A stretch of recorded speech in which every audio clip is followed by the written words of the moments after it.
Hello les matheux, dans cette vidéo je te propose de retravailler les différents ensembles de nombres. Alors, prêt à devenir un expert? C'est parti!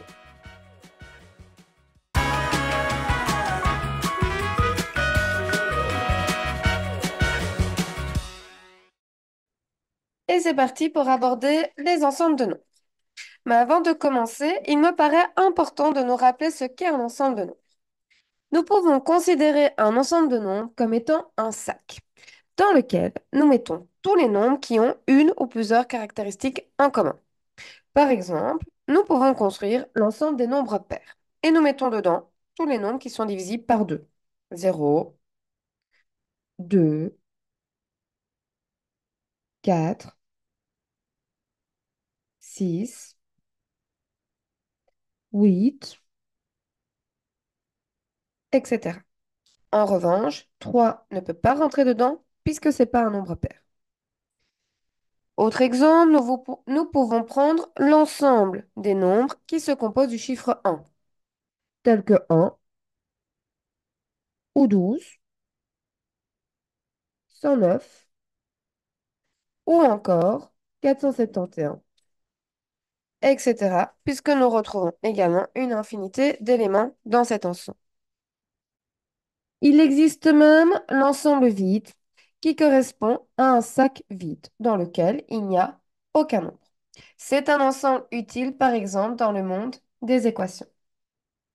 Il existe des grands ensembles de nombres fondamentaux avec lesquels nous travaillons souvent. Je parle de l'ensemble des naturels, des entiers, des rationnels et des réels. Je nous propose ainsi de les décrire chacun pour bien comprendre leur contenu et leur spécificité. Démarrons avec l'ensemble des naturels. Dans cet ensemble, nous retrouvons tous les nombres positifs qui peuvent s'écrire sans virgule. 0, 1, 2, 3, 4, 5, etc. En gros, ce sont les nombres avec lesquels nous apprenons à compter. Cet ensemble est représenté par la lettre n. Logique, naturel commence par n, donc représentons-le avec la lettre n. Dans cet ensemble, nous parlons de valeur absolue. Dans ce cas-là, nous nous situons sur une droite graduée et nous nous intéressons à la distance qui sépare un nombre de 0 sur cette droite graduée. Comme il s'agit d'une distance, la valeur absolue est toujours positive. Par exemple, le nombre 5 se situe à 5 unités de 0, donc la valeur absolue de 5, qui se note avec deux barres verticales, est 5. Précisons que la valeur absolue de 0, c'est 0. Nous pouvons passer maintenant à l'ensemble des entiers. Nous gardons les nombres positifs sans virgule. Donc les nombres naturels sont des nombres entiers. Et nous ajoutons les nombres négatifs qui peuvent également s'écrire sans virgule. Il est représenté par la lettre Z. Pourquoi Z? Tout simplement parce que c'est grâce à un allemand que les négatifs ont été reconnus comme étant des nombres. Et le mot nombre en allemand se dit Zahl. Avec les entiers, nous continuons à parler de valeur absolue. Par exemple, moins 4 se trouve à 4 unités de 0, donc la valeur absolue de moins 4 est 4, toujours positif. Et nous ajoutons la notion de nombre opposé. Par exemple, moins 3 et 3 sont des nombres opposés. Ils se situent à la même distance de 0 sur une droite graduée, mais chacun de son côté. Donc ils ont la même valeur absolue, mais sont de signes différents. Ensuite, nous avons l'ensemble des rationnels. Dans cet ensemble, nous gardons les nombres positifs et les nombres négatifs qui peuvent s'écrire sans virgule. Cela signifie que nous retrouvons tous les nombres naturels et tous les nombres entiers dans l'ensemble des rationnels et nous ajoutons certains nombres à virgule. Pas tous. Il y a une condition pour être autorisé à entrer dans l'ensemble des rationnels. Pour être un rationnel, il faut pouvoir s'écrire sous la forme d'une fraction. Comme la barre de fraction représente une division et que le résultat d'une division s'appelle un quotient, l'ensemble des rationnels se note à part la lettre Q. Q, tout simplement, puisqu'il s'agit de la première lettre du mot quotient. Dans cet ensemble, nous continuons à parler de valeurs absolues. Voici des exemples. Deux nombres opposés, comme moins 7,5 et 7,5, et nous ajoutons la notion d'inverse. L'inverse d'un nombre est facilement calculable dès que le nombre est écrit sur la forme d'une fraction.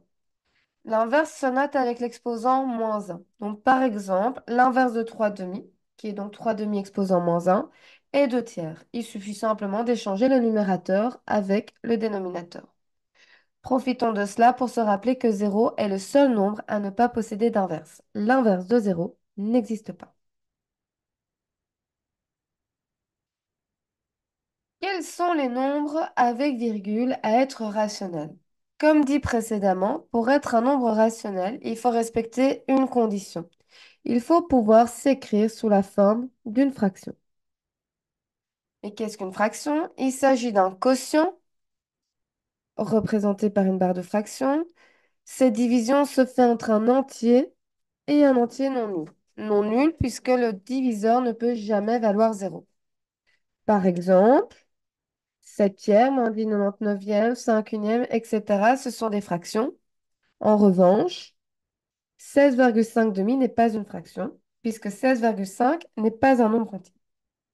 Cependant, 16,5 demi n'est pas une fraction, mais il s'agit bien d'un nombre rationnel, puisque je peux modifier ce quotient pour qu'il devienne une fraction.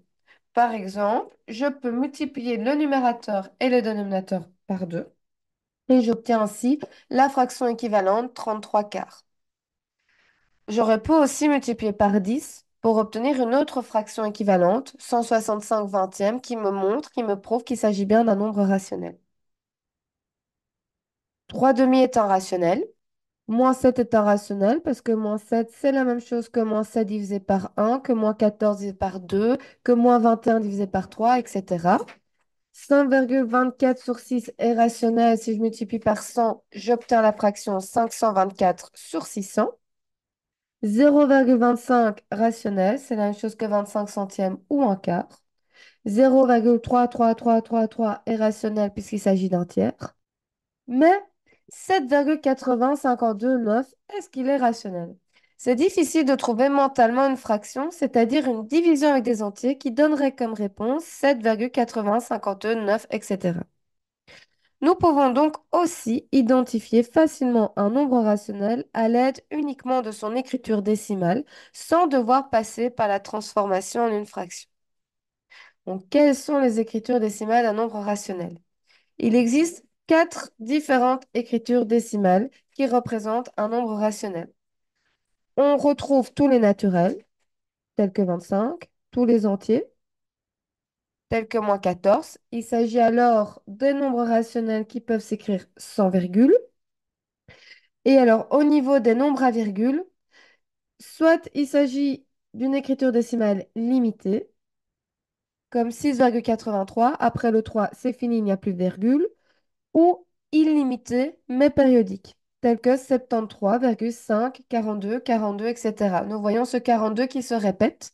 42 est la période. Et ça, ce sont les nombres rationnels avec virgule. Qu'en est-il des autres nombres à virgule qui ne sont donc pas rationnels? Il s'agit des nombres qui ne peuvent pas s'écrire sous la forme d'une fraction. C'est le cas du nombre pi, par exemple. Aucune division d'un entier par un autre entier donne comme réponse pi. Comme ils ne peuvent pas s'écrire sous la forme d'une fraction, ils ne sont pas rationnels, ce sont les nombres irrationnels. Et ils ne possèdent qu'une unique écriture décimale, illimitée, non périodique, comme 23,71, 52, 91, 4, etc. Le chiffre 1 apparaît plusieurs fois, mais il n'est pas suivi du même chiffre. Il n'y a donc pas de période. Et nous pouvons terminer avec l'ensemble des réels. Dans cet ensemble, nous retrouvons tous les nombres positifs et négatifs qui peuvent s'écrire sans virgule, ainsi que tous les nombres à virgule qui peuvent s'écrire sous la forme d'une fraction. Cela signifie que les naturels, les entiers et les rationnels font partie de l'ensemble des réels. Et nous ajoutons les irrationnels, c'est-à-dire les autres nombres à virgule qui ne peuvent pas s'écrire sur la forme d'une fraction. Cet ensemble se représente avec la lettre R. Dedans, nous parlons toujours de valeurs absolues, de nombres opposés, de l'inverse d'un nombre, et nous ajoutons la notion de racine carrée. Il s'agit de l'opération inverse à la puissance 2. Par exemple, racine de 25 est égale à 5, puisque 5 au carré, 5 fois 5 est égal à 25. Racine de 3, 1,73, 20, 50, etc. Cela signifie que 1,73, 20, 50, etc. Si je l'élève au carré, j'obtiendrai 3 comme réponse. 3 est le carré de 1,73, 20, 50, etc. La différence entre les deux, c'est que racine de 25 est facilement calculable mentalement sans avoir recours à la calculatrice. Tout simplement parce que 25 est un carré parfait, un carré qui tombe juste. Ainsi, racine de 25 appartient à l'ensemble des rationnels. C'est un nombre rationnel. Tandis que racine de 3 n'est pas facilement calculable. Nous avons besoin de la calculatrice pour effectuer cette opération. Et nous obtenons un nombre à virgule. Tout simplement parce que 3 n'est pas un carré parfait. Il s'agit donc d'un nombre irrationnel qui n'appartient pas à l'ensemble des rationnels. Par conséquent, l'ensemble des réels est un ensemble qui réunit les nombres rationnels avec les nombres irrationnels. Je nous propose de récapituler tout ce que nous venons d'expliquer. Nous débutons avec l'ensemble des naturels, dans lequel nous avons tous les nombres positifs sans virgule, et dans lequel nous commençons à parler de la valeur absolue d'un nombre. Ensuite, avec l'ensemble des entiers, nous gardons tous les nombres naturels et nous ajoutons les négatifs sans virgule. Nous pouvons dès lors parler de nombres opposés. Nous allons encore un petit peu plus loin avec l'ensemble des rationnels, dans lequel nous gardons tous les naturels et tous les entiers et nous ajoutons certains nombres à virgule, seulement ceux qui peuvent s'écrire sous la forme d'une fraction. Il s'agit des nombres décimaux limités et illimités périodiques. Grâce à eux, nous pouvons commencer à parler de l'inverse d'un nombre non nul. Et enfin, nous allons encore plus loin avec l'ensemble des réels, dans lequel nous retrouvons tous les naturels, tous les entiers et tous les rationnels, et nous ajoutons les autres nombres à virgule, ceux qui ne peuvent pas s'écrire sur la forme d'une fraction. Il s'agit des nombres décimaux illimités, non périodiques. Nous pouvons ainsi commencer à travailler avec les racines carrées. Il existe encore d'autres ensembles, mais ces 4 ensembles sont les fondamentaux qui vont vous accompagner jusqu'au bout. Je nous propose de terminer avec un petit à toi de jouer. Voici une série de nombres et à toi de cocher si oui ou non ils appartiennent aux ensembles indiqués juste au-dessus. On appuie sur pause, on prend un crayon, une feuille de papier et dès que tu es prêt pour entendre la correction, il te suffira d'appuyer sur play.